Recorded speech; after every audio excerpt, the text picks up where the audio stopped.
Welcome to my all dear students. Dhurandhar classes YouTube channel पर आपका स्वागत है।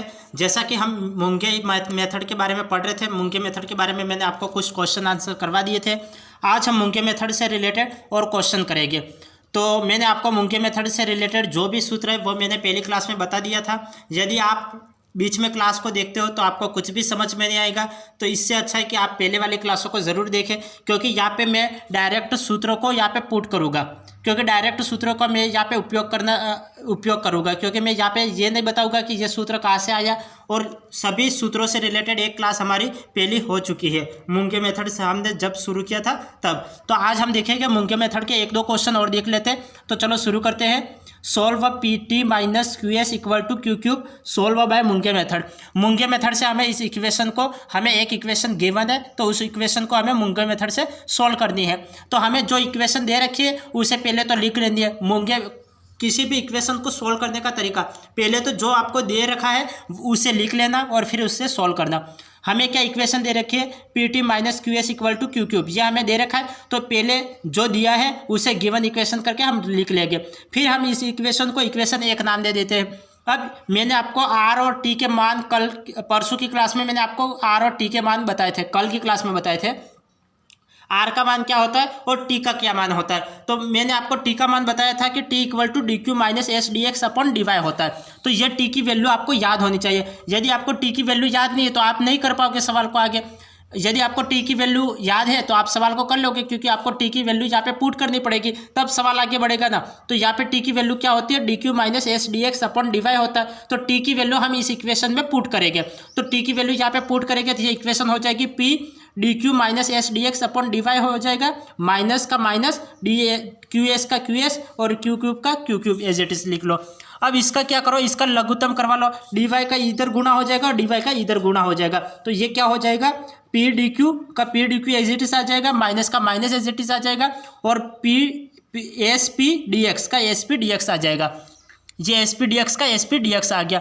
अब डी वाई का यहाँ पे गुणा करवा लो तो ये क्या हो जाएगा, minus Q S D S Y D Y हो जाएगा, minus Q S D Y. तो minus Q S D Y हो गया, और डी वाई का इधर गुणा करवा लो तो ये क्या हो जाएगा, क्यू क्यूब डी वाई हो जाएगा। तो क्यू क्यूब डी वाई ये हो गया।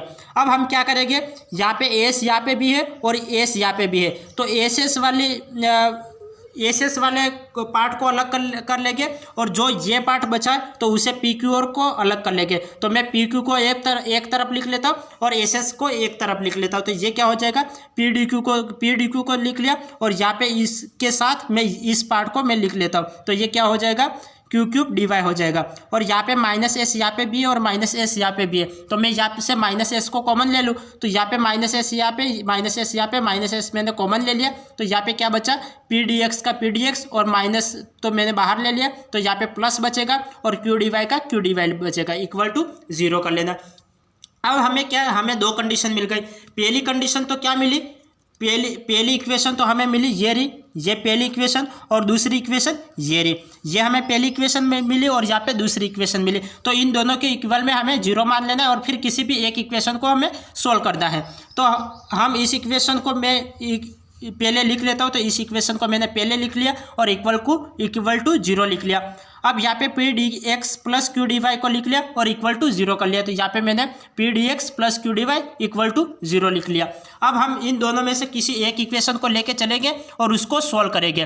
तो हम इन दोनों में से कोई भी एक इक्वेशन उठाते हैं और उसको सोल्व करते हैं। तो मैंने ये चौथी इक्वेशन उठाई, P D x plus Q D Y, इस इक्वेशन को उठाया और अब इसको मैं सोल्व करता हूँ। हम जानते हैं, क्या जानते हैं कि P D x plus Q D Y equal to क्या होता है, डी जेड होता है। ये छोटे छोटे फॉर्मूले आपको याद होने चाहिए, क्योंकि ये फॉर्मूले आपको डिफरेंशियल इक्वेशन में आपको ये फॉर्मूले याद नहीं है तो सवाल आगे नहीं बढ़ेंगे। तो आपको फॉर्मूला याद होना चाहिए कि डी जेड का क्या फार्मूला होता है। डी जेड का फार्मूला होता है P D x plus Q D Y. तो मैं यहाँ पे भी P D x plus Q D Y लिखा हुआ है, तो मैं P D x plus Q D Y की जगह में डी जेड लिख सकता हूँ। तो इस पूरी कंडीशन की जगह में डी जेड लिख लूँगा। तो यहाँ पे मैंने डी जेड लिख लिया, इक्वल टू 0। अब इसका मैं क्या करूँगा, इंटीग्रेशन कर लूँगा। इंटीग्रेशन करते क्या हो जाएगा, डी और इंटीग्रेशन कैंसिल आउट हो जाएंगे, जेड एज इट इज बचेगा और ये कांस्टेंट वैल्यू हमें प्राप्त हो जाएगी।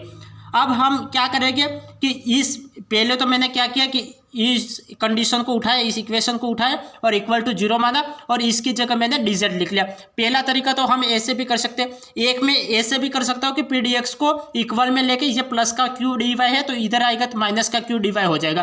तो चलो इसको भी करके देखते हैं। पी डी एक्स का P D X as it is रहेगा और ये क्यू डी वाई है तो मैं उधर भेज लेता हूँ तो ये क्या हो जाएगा, माइनस का क्यू डी वाई हो जाएगा। तो चलो देखिए ये क्या हो गया, पी डी एक्स तो P D X as it is रह गया, इधर से मैंने क्यू डी वाई को उधर भेजा तो ये माइनस का क्यू डी वाई हो गया। जब मैं इस इक्वेशन को मैं इक्वेशन 3 में पुट करता हूँ, पी डी ये क्यू डी वाई, ये देखो ये क्यू डी वाई यहाँ पे भी है और पी डी क्यू, तो मैं क्यू डी वाई की जगह मैं क्या लिख लूँगा, क्यू डी वाई की जगह मैं पी डी एक्स लिख सकता हूँ, तो क्यू डी वाई की जगह मैं पी डी एक्स लिख लूँगा। तो यहाँ पे क्या हो जाएगा, यहाँ पे पी क्यू क्यूब, ये क्यू डी वाई की जगह P D square D X हो जाएगा, P Q square D X हो जाएगा। तो यहाँ पे मैंने लिख लिया पी डी क्यू का P D Q as it is, यहाँ पे Q square P D X हो गया। अब यहाँ पे कोई कॉमन आ रहा है क्या, यहाँ पे पी डी एक्स यहाँ पे भी है, नहीं यहाँ पे p है और यहाँ पे p है तो मैं p कॉमन आउट ले लेता हूँ। तो यहाँ से मैंने p कॉमन ले लिया था, यहाँ पे क्या बचेगा dq बचेगा और यहाँ पे p मैंने कॉमन ले लिया था, क्यू स्क्वायर dx बचेगा, तो क्यू स्क्वायर dx लिख लिया। p कॉमन आके यहाँ पे भेज दूंगा तो यहाँ पे 0 हो जाएगा। तो यहाँ पे क्या बचा, dq plus Q square dx हो गया। अब मैं इसका आगे ये देखो यहाँ पे यहाँ पे क्यू स्क्वायर था तो क्यू स्क्वायर को मैंने क्या किया, क्यू स्क्वायर का दोनों तरफ मैंने भाग कर लिया। तो भाग कर लिया तो क्या हो गया, यहाँ पे क्यू स्क्वायर बचेगा और यहाँ पे क्यू स्क्वायर कैंसिल आउट हो जाएगा। तो यहाँ पे क्या बचेगा, डी एक्स बचेगा। मैंने आगे क्या किया, देखो यहाँ पे वैल्यू थी, मैं आपको लिख के बता देता हूँ। यहाँ पे वैल्यू थी D Q plus Q square D X equal to 0, ये वैल्यू थी। तो मैं क्या करता हूँ, दोनों तरफ क्यू स्क्वायर का भाग दे देता हूँ, मैं दोनों तरफ क्यू स्क्वायर का भाग दे देता हूँ। तो यहाँ पे क्यू स्क्वायर का भाग दे दूँ और यहाँ पे क्यू स्क्वायर का भाग दे दूँ तो ये क्यू स्क्वायर से क्यू स्क्वायर कैंसिल आउट हो जाएगा। तो यहाँ पे क्या बचा, D Q upon Q square plus D X equal to 0। तो यही मैंने यहाँ पे लिख लिया है। अब मैं इसका क्या करूँगा, इंटीग्रेशन कर लूँगा। तो इंटीग्रेशन करते ही क्या हो जाएगा, ये क्यू स्क्वायर ये नीचे है तो ऊपर ले जाऊँगा तो क्या हो जाएगा, ये प्लस का है तो ऊपर ले जाऊँगा तो माइनस का हो जाएगा। तो ये क्यू की पावर -2 हो जाएगा और डी क्यू का D Q as it is रहेगा और डी एक्स का इंटीग्रेशन कर लेंगे। डी एक्स का इंटीग्रेशन करेंगे तो क्या बचेगा, एक्स बचेगा और एक्स की पावर -n का इंटीग्रेशन करेंगे तो क्या हो जाएगा, एक्स की पावर n का इंटीग्रेशन क्या होता है, एक्स की power n+1 upon n+1। X की पावर n का इंटीग्रेशन क्या होता है, तो x की पावर n+1 अपॉन n+1 ये इंटीग्रेशन होता है। तो इस यहाँ पे +1 करेगा अपॉन -2+1 तो ये क्या हो जाएगा, ये -1 हो जाएगा। तो यहाँ पे माइनस का माइनस एज इट इज रहेगा और ये -1 हो जाएगा और अपॉन में -1 तो माइनस का, तो यहाँ पे माइनस आ गया, यहाँ पे -1 हो गया। तो इसको मैं वापस नीचे भेजूंगा तो ये क्या हो जाएगा, प्लस का 1 हो जाएगा। तो -1 अपॉन क्यू हो गया और x का x इक्वल टू c। अब हम क्या करेंगे, अब हम करेंगे कि c ये देखो, अब यहाँ पे ये प्लस का x है तो इस x को मैं उधर भेज लूँ और c की जगह मैं क्या लिख सकता हूँ, c को मैं fz लिख सकता हूँ क्योंकि z इक्वल टू क्या हमें प्राप्त हुआ था, z इक्वल टू c प्राप्त हुआ था, हमें z इक्वल टू c प्राप्त हुआ था। तो c की जगह मैं z वापस लिख सकता हूँ। ये हमने आगे देखा था न, ये पे c इक्वल टू क्या हमें z प्राप्त हुआ था। तो यहाँ पे मैं c की जगह में z लिख सकता हूँ। तो यहाँ पे मैंने फंक्शन के रूप में मैंने z लिख लिया। तो -1 अपॉन क्यू का -1 upon Q as it is रहेगा और इक्वल टू यहाँ पे c की जगह मैंने क्या लिखा, z लिख लिया। तो फंक्शन के रूप में हमने z लिख लिया और यहाँ पे प्लस का x था, इधर आएगा तो क्या हो जाएगा, माइनस का x हो जाएगा। अब यहाँ पे देखिए, यहाँ पे माइनस है तो इस माइनस को मुझे हटाना है तो मैं क्या करूँगा, माइनस का दोनों तरफ मैं माइनस माइनस दोनों तरफ लगा लूँगा तो ये माइनस माइनस क्या हो जाएगा, प्लस हो जाएगा और ये क्या हो जाएगा, ये माइनस और ये प्लस हो जाएगा। तो यहाँ पे प्लस का x हो गया, यहाँ पे माइनस का fz और यहाँ पे 1 अपॉन क्यू रह गया। अब हमें q की वैल्यू निकालनी है। तो q की वैल्यू हम कैसे निकालेंगे, यहाँ पे 1 अपॉन क्यू है और ax माइनस fz है, हमें q की वैल्यू निकालनी है। तो इस जो वैल्यू हमें प्राप्त हुई है उस वैल्यू को हम पलट लेते हैं। तो ये q तो ऊपर चले जाएगा और ये ऊपर है तो ये नीचे आ जाएगा। तो ये क्या हो जाएगा, q तो ऊपर चले गया तो यहाँ पे q बचेगा और यहाँ पे ये x माइनस fz ऊपर है तो उसको नीचे बेच दो तो ये क्या हो जाएगा, 1 अपॉन x माइनस fz हो जाएगा। अब मैंने आपको क्या बताया था, मैंने आपको एक लाग्रांज मेथड बताया था कि यहाँ पे आपको पी क्यू और आर के गुणांक को यहाँ पे लिखना है, या पी क्यू और आर की वैल्यू को यहाँ पे लिखना है। डी एक्स के नीचे पी के वैल्यू को लिखना है, डी वाई के नीचे क्यू की वैल्यू को लिखना है, और डी जेड के नीचे आर की वैल्यू को लिखना है, पी क्यू और आर। हाँ, तो मैंने आपको क्या बताया था, डी एक्स के नीचे तो पी की वैल्यू को लिखना है, डी वाई के नीचे क्यू की वैल्यू को लिखना है, और डी जेड के नीचे आर की वैल्यू को लिखना है। अब हमें डी एक्स अपॉन पी, तो पी की वैल्यू को यहाँ पे तो पी दे ही नहीं रखा है, तो पी की वैल्यू क्या है 0 है, क्योंकि पी हमें यहाँ पे दे ही नहीं रखा है, तो पी की वैल्यू यहाँ पे 0 है। क्यू की वैल्यू कौन सी है, तो क्यू का गुणांक कौन सा है 1, तो क्यू का गुणांक 1 है, तो क्यू की जगह हम 1 लिख लेंगे। और आर का गुणांक कौन सा है 1 upon X minus F Z, तो आर की जगह हम लिख लेते हैं 1 upon X minus F Z लिख लिया। तो यहाँ पे पी की वैल्यू को, पी के गुणांक को मैंने लिख लिया, क्यू के गुणांक को लिख लिया, और आर के गुणांक को लिख लिया। अब हम क्या करते थे, आगे इसको सॉल्व करते थे। चलो इसको सॉल्व करके देखते। इसको हम क्या मानते थे, इसको 1 मानते थे, और इसको 2 मानते थे, और इसको 3 मानते थे। अब इसको कैसे सोल्व करते थे, 1 2 को साथ साथ लेके चलते थे, और यहाँ पे 1 3 को साथ साथ लेके चलो, या फिर 2 3 को साथ साथ लेके चलो, किसी भी प्रकार से आप इसको कर सकते हो। तो अब यहाँ पे देखिए, अब हम 1 और 2 को साथ साथ लेके चलते हैं। 1 और 2 को साथ साथ लेके चलोगे तो क्या हो जाएगा, 1 और 2 को साथ साथ लेके चलोगे तो यहाँ पे डी एक्स अपॉन 0, तो ये तो क्या हो जाएगा, पूरी वैल्यू इन्फिनेटिव हो जाएगी, क्योंकि किसी भी संख्या में हम 0 का भाग करते हैं तो वो संख्या क्या हो जाती है, इन्फिनेटिव हो जाती है। तो ये संख्या तो पूरी इन्फिनेटिव हो जाएगी, और D Y equal to D Z upon 1 upon X minus F Z बचेगा। तो यहाँ पे थोड़ी लिखते समय थोड़ी गलती हो गई है, तो यहाँ पे इसको हम दूसरा समझते हैं। ये यहाँ पे समझो, डी एक्स ये तो 0 हो गया, तो डी वाई की वैल्यू हमें क्या प्राप्त हो जाएगी, डी वाई की वैल्यू हमें 0 प्राप्त हो जाएगी, या फिर हम कांस्टेंट लिख सकते हैं। अब यहाँ पे हम इसका क्या करेंगे, इसका इंटीग्रेशन करेंगे, तो डी वाई का इंटीग्रेशन क्या हो जाएगा, y हो जाएगा, और इक्वल टू यहाँ पे कांस्टेंट वैल्यू c लिख लेते हैं हम। तो c की जगह मैं क्या लिख सकता हूँ, एफ जेड लिख सकता हूँ। c की जगह मैं क्या लिख सकता हूँ, z, या फंक्शन के रूप में एफ जेड लिख सकता हूँ। तो यहाँ पे y इक्वल टू क्या लिख लेता हूँ मैं, y equal to F Z लिख लेता हूँ, y equal to F Z लिख लेता हूँ। तो यहाँ पे मुझे y की वैल्यू प्राप्त हो गई। तो यहाँ पे मैंने 1 और 2 को 1 एंड 2 को मैं साथ साथ लेके चला, तब मुझे ये वैल्यू प्राप्त हुई। यदि मैं 2 और 3 को साथ साथ लेके चलूँ तो मुझे क्या वैल्यू प्राप्त हो जाएगी, 2 और एंड 3 को मैं साथ साथ लेके चलता हूँ। तो यहाँ पे मुझे डी वाई इक्वल टू क्या प्राप्त हो जाएगा, D Y equal to D Z, और ये मैं ऊपर भेज लेता हूँ, तो ये क्या हो जाएगा, एक्स माइनस एफ जेड, ये हो जाएगा। अब इसका मैं क्या करता हूँ, इसका मैं इंटीग्रेशन कर लेता हूँ। जब मैं इसका इंटीग्रेशन कर लेता हूँ तो ये मुझे क्या प्राप्त हो जाएगा, इसका मैं इंटीग्रेशन कर लेता हूँ। तो इसका इंटीग्रेशन करते ही ये डी वाई का इंटीग्रेशन तो क्या हो जाएगा, वाई हो जाएगा, और डी जेड का इंटीग्रेशन क्या हो जाएगा, डी जेड का इंटीग्रेशन जेड हो जाएगा। डी जेड, इसको जेड को मैं एक बार अंदर मल्टीप्लाई करवा लेता हूँ, डी जेड को मैं अंदर मल्टीप्लाई करवा लेता हूँ, तो कोई फर्क नहीं पड़ेगा। देखो डी वाई का डी वाई लिख लेता हूँ, डी जेड को अंदर मल्टीप्लाई करवा लेता हूँ, तो ये क्या हो जाएगा, एक्स डी जेड और माइनस एफ जेड और डी जेड, ये हो जाएगा, ये हमें प्राप्त हो जाएगा। अब मैं इसका इंटीग्रेशन कर लेता हूँ, इसका इंटीग्रेशन करते ही ये हो जाएगा, डी वाई का इंटीग्रेशन तो वाई हो जाएगा, और यहाँ पे एक्स का इंटीग्रेशन करो, यहाँ पे जेड के सापेक्ष कर लेते हैं हम, जेड के सापेक्ष इंटीग्रेशन करते हैं तो ये क्या प्राप्त हो जाएगा, जेड के सापेक्ष करेंगे तो यहाँ पे जेड बचेगा, तो यहाँ पे एक्स जेड हो जाएगा। और यहाँ पे एफ जेड, यहाँ पे जेड के सापेक्ष करोगे तो क्या प्राप्त हो जाएगा, माइनस जेड का जेड प्राप्त हो जाएगा, और एफ जेड का एफ जेड प्राप्त हो जाएगा, प्लस कांस्टेंट वैल्यू हमें कोई भी सी प्राप्त हो जाएगी। अब कांस्टेंट वैल्यू सी प्राप्त हो गई है। अब मैं जेड एफ जेड की जगह मैं कोई भी वैल्यू, कोई भी कांस्टेंट मान लेता हूँ। मैं यहाँ पे 5 कांस्टेंट मान लेता हूँ, तो ये क्या हो जाएगा, y equal to X Z minus minus 5z, यहाँ पे एफ जेड की जगह मैंने 5 मान लिया, तो 5z प्लस सी, ये हो जाएगा।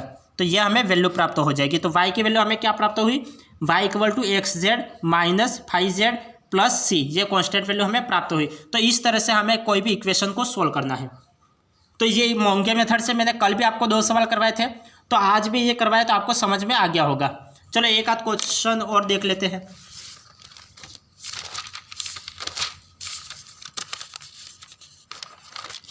चलो ये क्वेश्चन देखते हैं।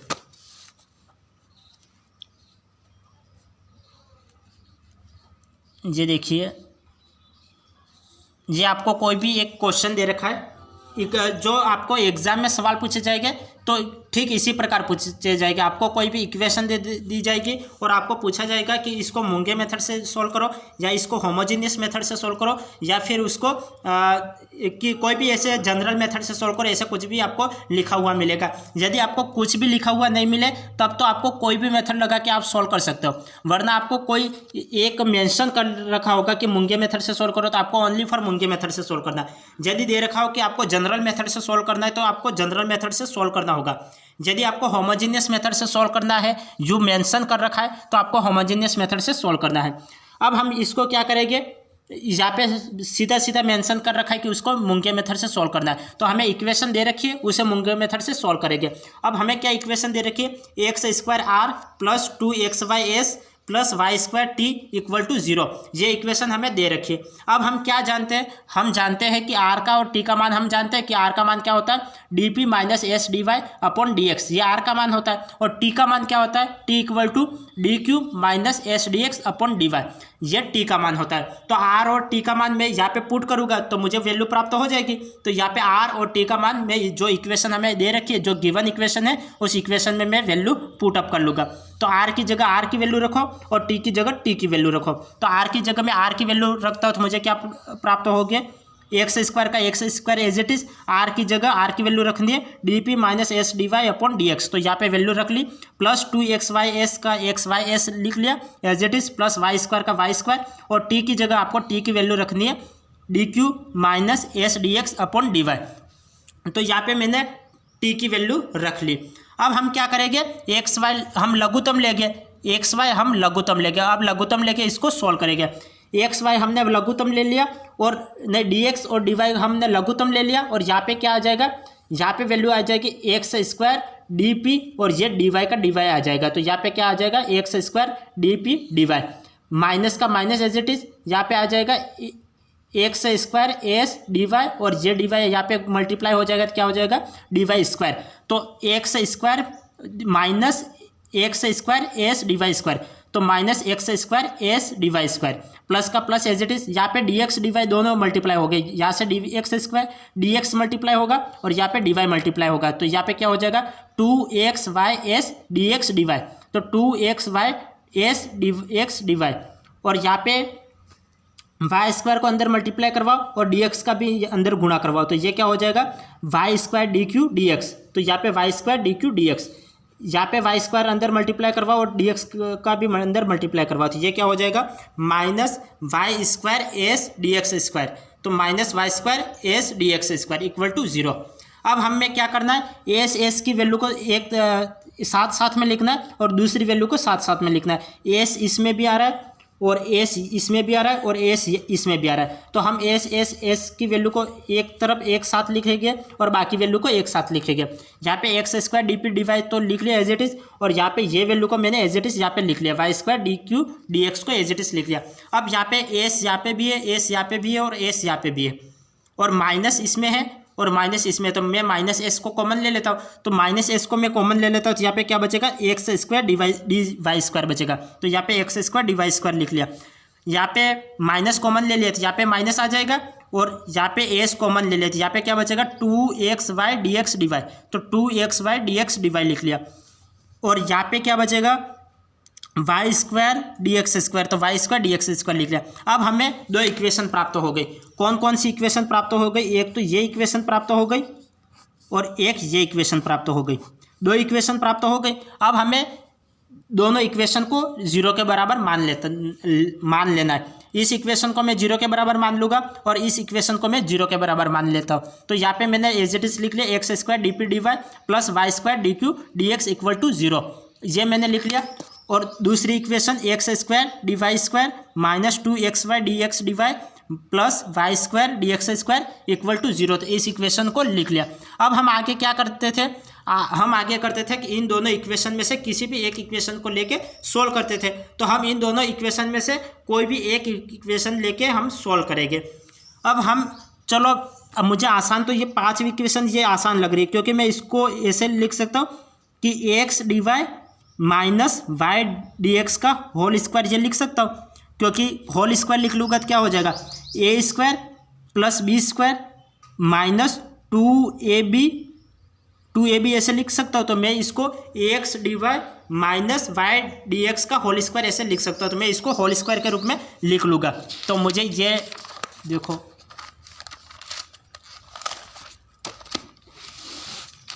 मुझे ये प्राप्त होगा। अब मैंने यहाँ पे इसको होल स्क्वायर के रूप में लिख लिया। क्या लिखा कि X D Y minus Y D x का होल स्क्वायर इक्वल टू 0, इस तरह से लिख लिया। अब मैं दोनों तरफ वर्ग कर ले, ये दोनों तरफ रूट लगा लेता हूँ। यहाँ पे मैं रूट लगा लेता हूँ और यहाँ पे रूट लगा लेता हूँ। तो मुझे क्या प्राप्त हो जाएगा, स्क्वायर रूट कैंसिल हो जाएगा। और यहाँ पे 0 है तो 0 का वर्ग करो या घन करो, 0 ही प्राप्त होगा। तो यहाँ पे 0 का 0 एज इट इज रहेगा। यहाँ पे रूट लगा लूँगा तो स्क्वायर और रूट कैंसिल आउट हो जाएगा। यहाँ पे ये बचेगा X D Y minus Y D X बचेगा। अब मैं ये माइनस की वैल्यू है तो उधर भेजूंगा तो ये प्लस की वैल्यू हो जाएगी। तो एक्स डी वाई का x D Y as it is, और ये माइनस की वैल्यू उधर जाएगी, प्लस की वैल्यू हो जाएगी, तो वाई डी एक्स हो जाएगा। अब हम इसका क्या करेंगे, अब हम ये एक्स वाई का मैं दोनों तरफ भाग दे दूंगा। हम एक्स वाई का अब मैं दोनों तरफ भाग दे दूंगा। तो ये क्या हो जाएगा, मैंने एक्स वाई को इधर पे भाग दे दिया और एक्स वाई को इधर भाग दे दिया, क्योंकि मुझे बाद में इंटीग्रेशन भी तो करना है, इंटीग्रेशन करना है और फिर इससे हमें वैल्यू प्राप्त करनी है। तो हम क्या करेंगे, एक्स डी वाई है और यहाँ पे वाई डी एक्स है। तो मैं यहाँ पे दोनों तरफ एक्स वाई का भाग दे देता हूँ। जैसे X D Y equal to Y D X है, तो एक्स डी वाई को तो मैंने यहाँ पे भाग दे देता हूँ और एक्स वाई का यहाँ पे भाग देता हूँ। तो यहाँ पे एक्स से एक्स कैंसिल हो जाएगा और यहाँ पे वाई से वाई कैंसिल हो जाएगा। तो यहाँ पे क्या बचेगा, डी वाई अपॉन वाई बचेगा और यहाँ पे डी एक्स अपॉन एक्स बचेगा। तो यहाँ पे मैंने भाग दे दिया, एक्स वाई का यहाँ पे भाग दे दिया। तो क्या बचेगा, डी वाई अपॉन वाई बचेगा और यहाँ पे डी एक्स अपॉन एक्स बचेगा।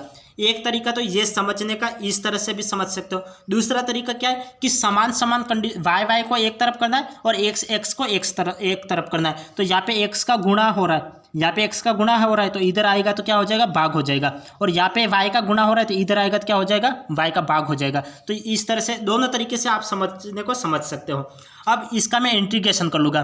तो इसका इंटीग्रेशन करने पर क्या प्राप्त हो जाएगा, 1/x का log x होता है तो 1/y का log y हो जाएगा, 1/x का log x हो जाएगा और कांस्टेंट log c।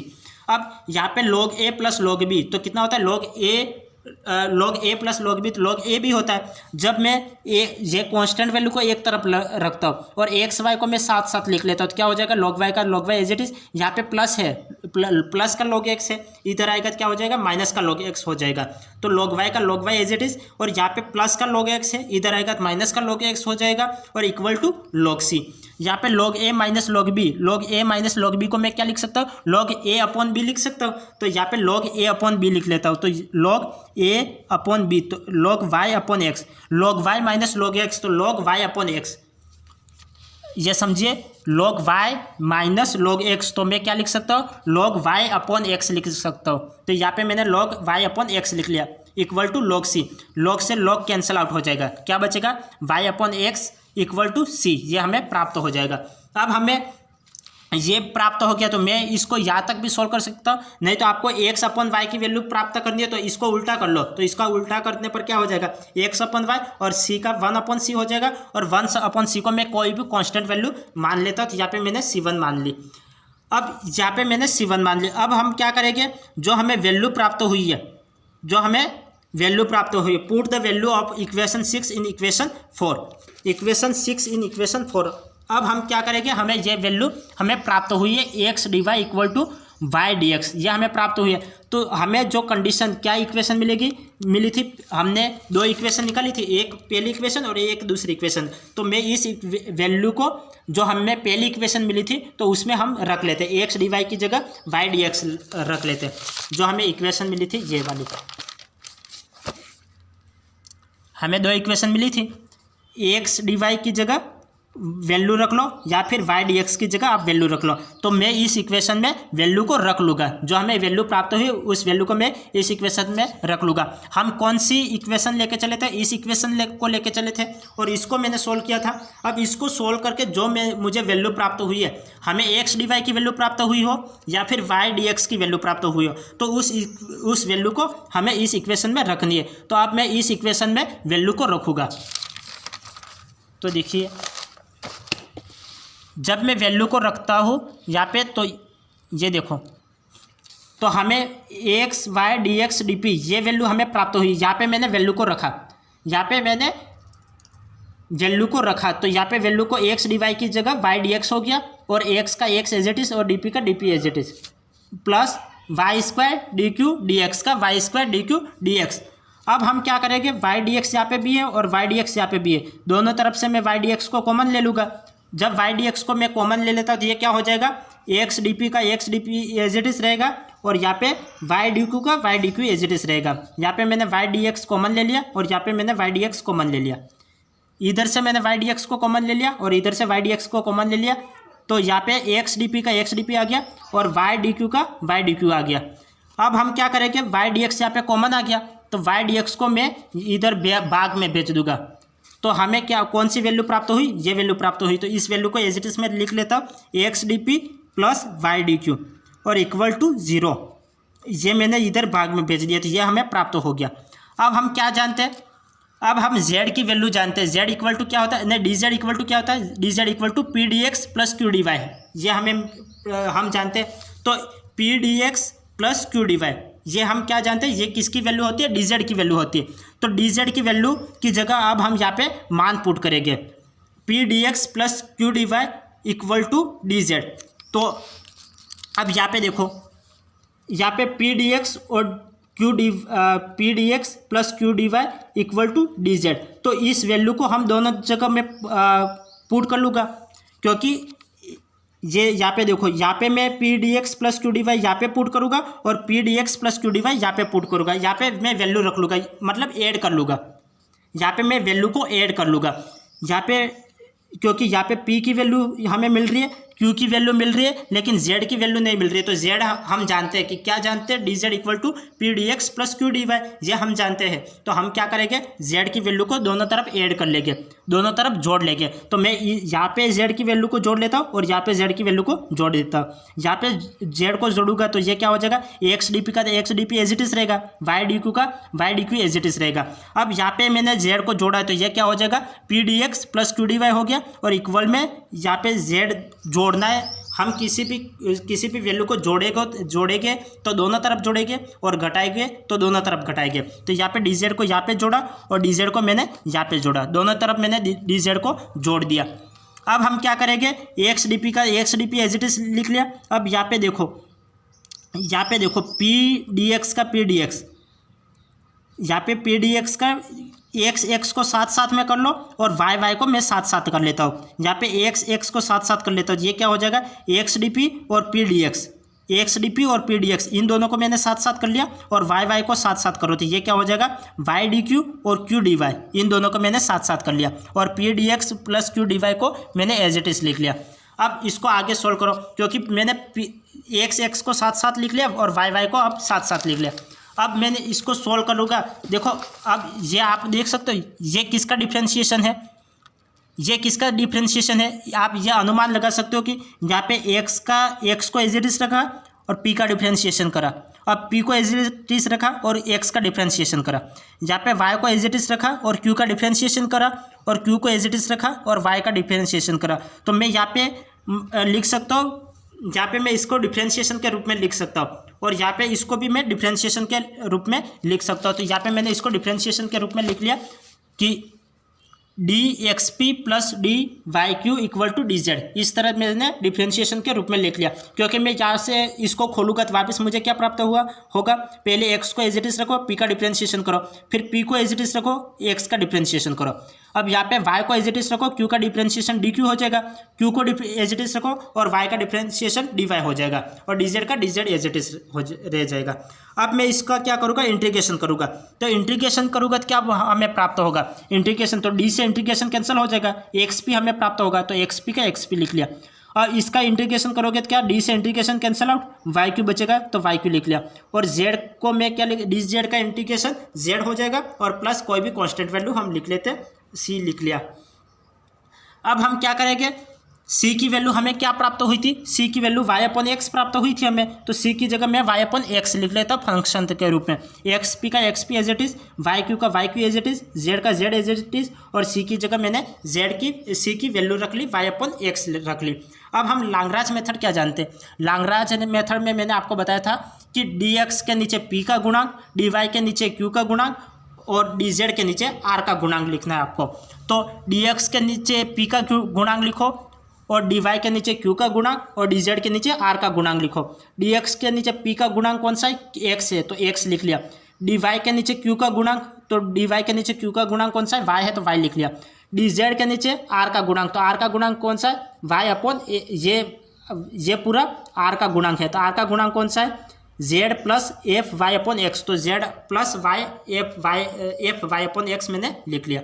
अब इसको मैंने क्या आपको बताया था, इसको एक मानो, इसको सेकंड मानो और इसको थर्ड मानो, 1 2 3 मान के इसको सोल्व करेंगे। पहले 1 2 को सोल्व करो, फिर 2 3 को सोल्व करो या फिर 1 3 को सोल्व करो। आप किसी भी इक्वेशन को सोल्व करोगे आपको वैल्यू मिल जाएगी। पहले मैं 1 2 को सोल्व करता हूँ, तो ये dx/x को मैंने एज इट इज लिखा, dy/y को एज इट इज लिख लिया।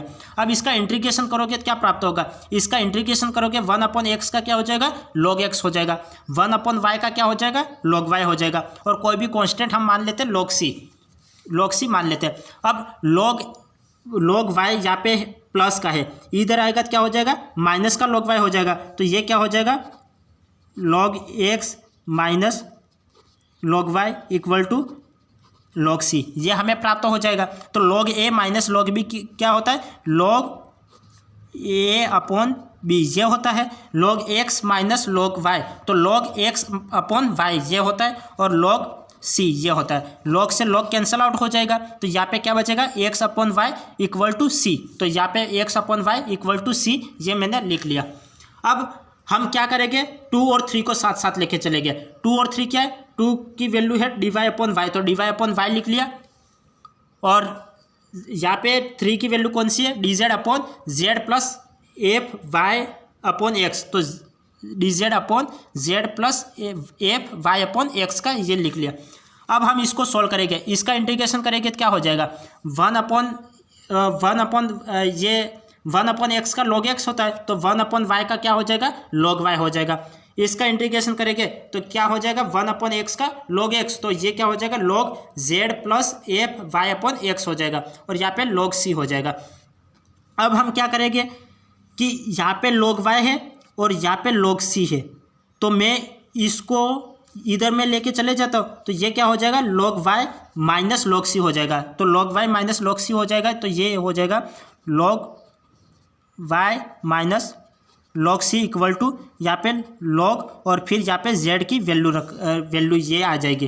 तो अब यहाँ से log y minus log c क्या हो जाएगा, log y/c हो जाएगा इक्वल में log और यहाँ पे z की वैल्यू आ जाएगी।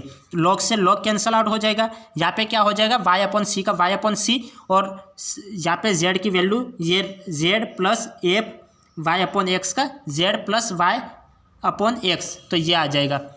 अब यहाँ पे देखो, यहाँ पे हमें z की वैल्यू निकालनी है, तो z की वैल्यू हम कैसे निकालेंगे, z की वैल्यू यहाँ पे ये प्लस का है तो इधर आएगा तो क्या हो जाएगा, माइनस का हो जाएगा, तो z को तो एज इट इज रखो और यहाँ पे फंक्शन है वो प्लस का है तो इधर आएगा तो माइनस का हो जाएगा, तो इसको इधर भेज लो, तो ये क्या हो जाएगा, z equal to y/c minus f y/x हो जाएगा। तो हमें यहाँ तक ही सॉल्व करना था, तो ये हमें वैल्यू प्राप्त हो गई। तो आपको मुंगे मेथड पूरी तरह से समझ में आ गया होगा कि मुंगे मेथड में हम किस तरह से किसी भी इक्वेशन को सॉल्व करते हैं। तो यहाँ पे मुंगे मेथड यही है, जैसे मैं आपको सूत्र बता देता हूँ, आपको कौन कौन से सूत्र याद रखने हैं। तो